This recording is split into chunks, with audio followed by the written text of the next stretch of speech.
I'm Michelle Gauthier, and you're listening to the Overwhelmed Working Woman podcast. Hello, friends. Welcome to episode number 3. Thanks for coming back. An extra thank you to those of you who took the time to share this podcast or to leave or write a review. That is amazing. I'm so grateful because it helps us share this podcast with as many overwhelmed working women as possible. Today, we're going to be talking about people pleasing. Raise your hand if you're a people pleaser. I'm smiling thinking of you all driving or walking or folding laundry right now while raising your hand. Me too. I'm raising my hand as well.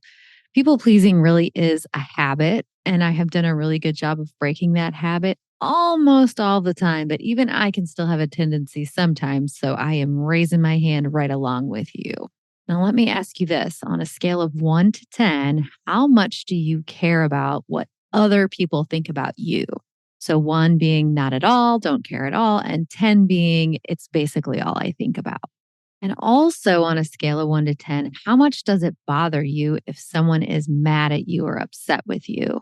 1 being I don't care at all, and 10 being I'm so upset, I'm not getting any sleep if someone is even allegedly upset with me.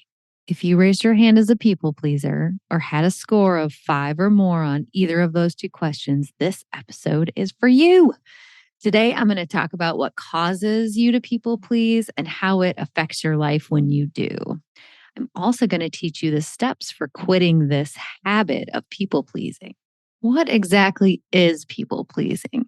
People pleasing is essentially when you have an emotional need or desire to please others, often at the expense of yourself. That often at the expense of yourself part is the part that is painful about people pleasing, because what that means is you are putting your place below everyone else's desires and needs when you people please.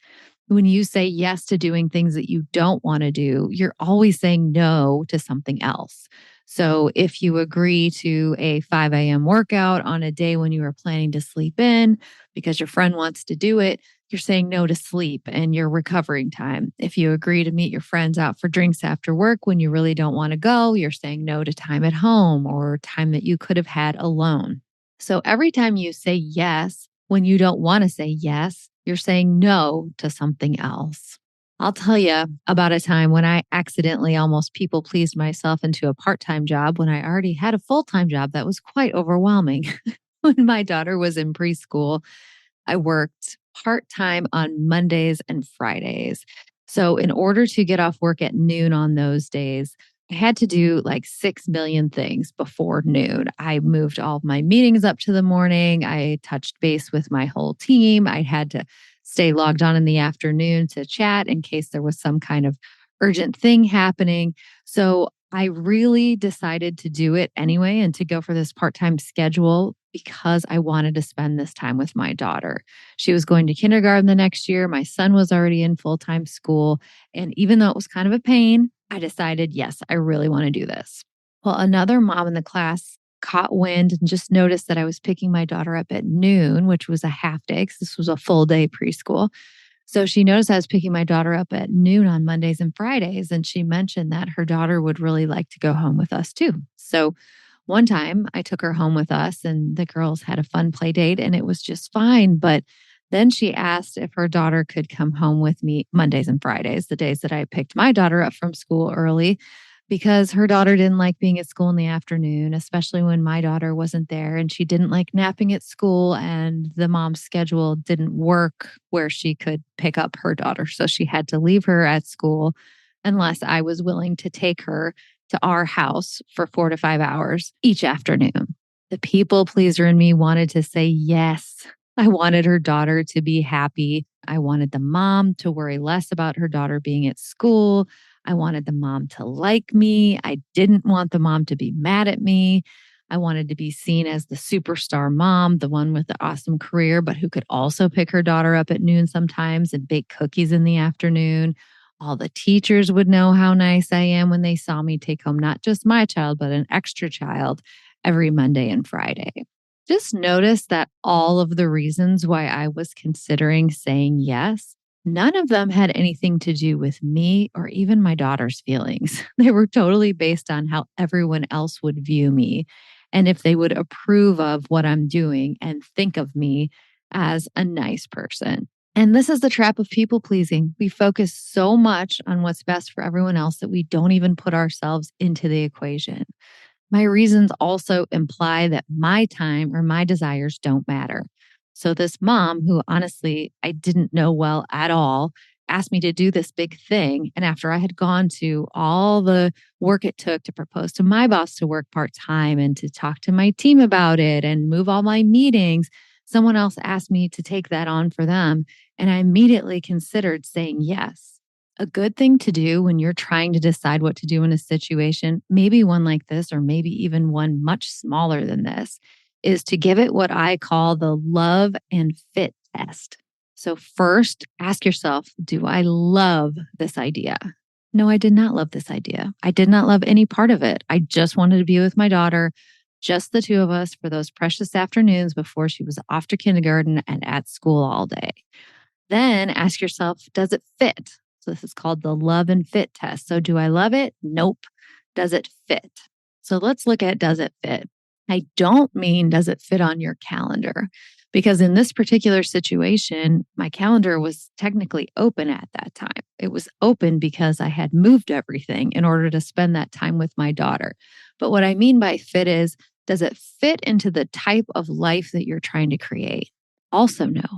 For me, I was trying to create a special time with my daughter while my son was already in full day school so that we could just do whatever we want. Lots of times we would just go grocery shopping or take a nap or watch a show or do whatever we wanted. So the love and fit test failed. I did not love it. It did not fit into what I was trying to create.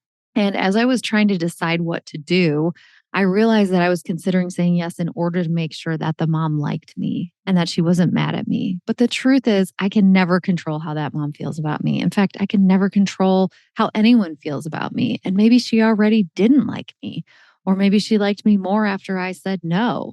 I have no idea. And I have absolutely no way to know what she is thinking or to ever control how she feels. So when we people please, we often tell ourselves we're being nice or that we're too nice to say no. But the truth is, if I had people pleased and said yes, I would have been lying and manipulating because what I was doing is saying yes when I meant no. The yes was basically a lie. And I was doing it to try to manipulate her into liking me or thinking of me in a certain way. So people pleasing isn't nice. If anything, it's controlling.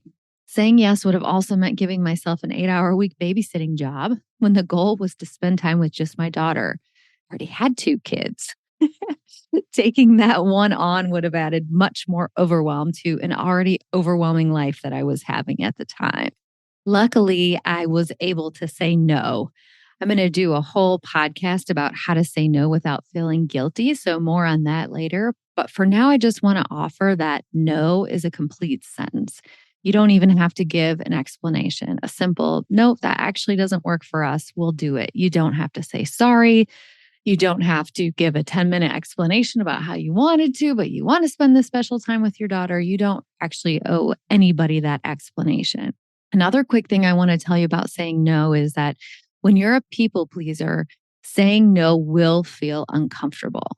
So just know that that's the case. When you say no, you're going to feel a feeling of discomfort in your body, but that feeling of discomfort won't hurt you. It won't last forever. Just know that it's going to come.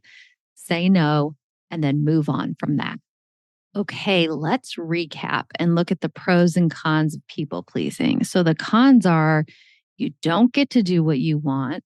You give yourself more to do. You're trying to control something you can't control, and you usually end up being resentful. And the pros are nothing. There are no pros to people pleasing, none. So think about for you where people pleasing shows up in your life. Do you have a hard time saying no at work? Do you have a hard time saying no to your friends or to yourself? Or do you find yourself feeling resentful towards your family because you're the only one doing everything, even though you did agree to plan the whole family vacation?